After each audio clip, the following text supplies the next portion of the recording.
Communiqué du gouvernement.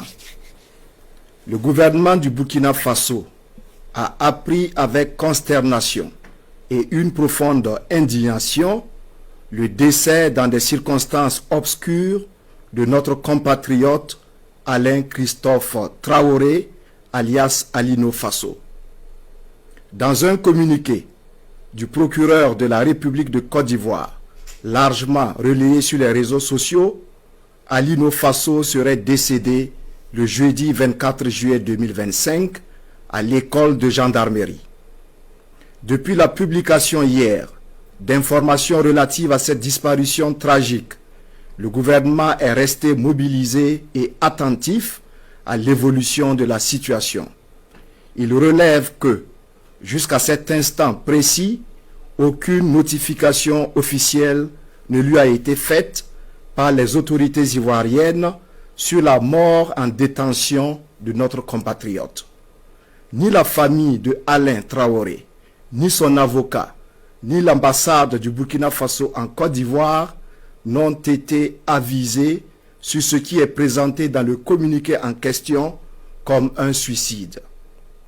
Le gouvernement, par le biais du ministère des Affaires étrangères, de la coopération régionale et des Burkinabés de l'extérieur, a donc convoqué d'urgence la chargée d'affaires de l'ambassade de la République de Côte d'Ivoire au Burkina Faso aux fins de s'expliquer sur le sort de notre compatriote, laquelle chargée d'affaires a, hélas, confirmé l'effectivité du décès de Alain Christophe Traoré, alias Alino Faso.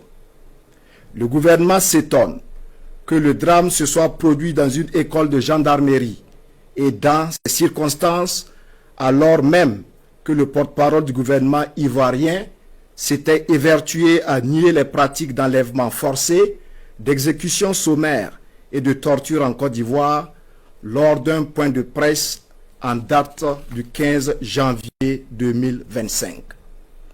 Toutes ces déclarations d'intention sur la transparence et le respect des droits humains contrastent paradoxalement avec la gestion ténébreuse de ce dossier soldé par la mort plus que suspecte de notre compatriote Alain Traoré. Le gouvernement s'interroge sur les motivations réelles de sa détention dans une caserne de gendarmerie plus de 6 mois après son interpellation et sans procès. Il rejette avec force et vigueur la thèse du suicide actuellement avancée par les autorités judiciaires ivoiriennes qui ont brillé par une complaisance coupable face à l'arbitraire et au déni de justice dont a été victime Alino Faso dans cette affaire depuis son interpellation le 10 janvier 2025. Le gouvernement condamne fermement cette disparition assimilable à un assassinat crapuleux. Il s'indigne de cette tentative manifeste de tronquer les faits. En effet, alors que le décès aurait été constaté le jeudi 24 juillet, il a fallu 72 heures pour que l'information soit portée dans l'espace public sur la foi d'un communiqué du procureur de la République près le tribunal de première instance d'Abidjan, dont l'authenticité était difficile à établir.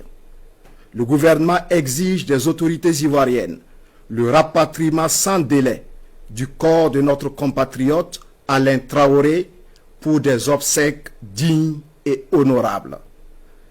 Il est sensible à la vague de condamnation et de réprobation soulevée par l'annonce brutale de sa mort dans des conditions qui rappellent les mœurs barbares et sinistres d'un autre âge.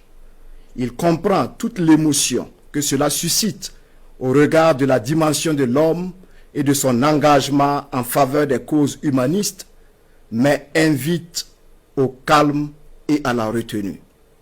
Le gouvernement interpelle les autorités ivoiriennes sur l'exigence de vérité et de justice pour Alain Christophe Traoré, dont la mort tragique laisse une famille endeuillée dans une douleur incommensurable et des millions de nos compatriotes révoltés et sans voix au regard de l'engagement citoyen de l'homme. Le gouvernement rassure qu'il reste saisi de ce dossier sur la détention et la mort de notre compatriote et appelle l'État de Côte d'Ivoire ainsi que le gouvernement ivoirien à une transparence totale dans la gestion de cette affaire. Le gouvernement reste engagé au suivi de ce dossier jusqu'à la manifestation totale de la vérité. Il salue la mémoire d'un homme de bonne volonté qui a vécu utile pour son prochain et qui a trouvé dans l'altruisme toute sa raison de vivre et de mourir afin de bâtir un monde plus fraternel. La mort de Alino Faso ne restera pas impunie.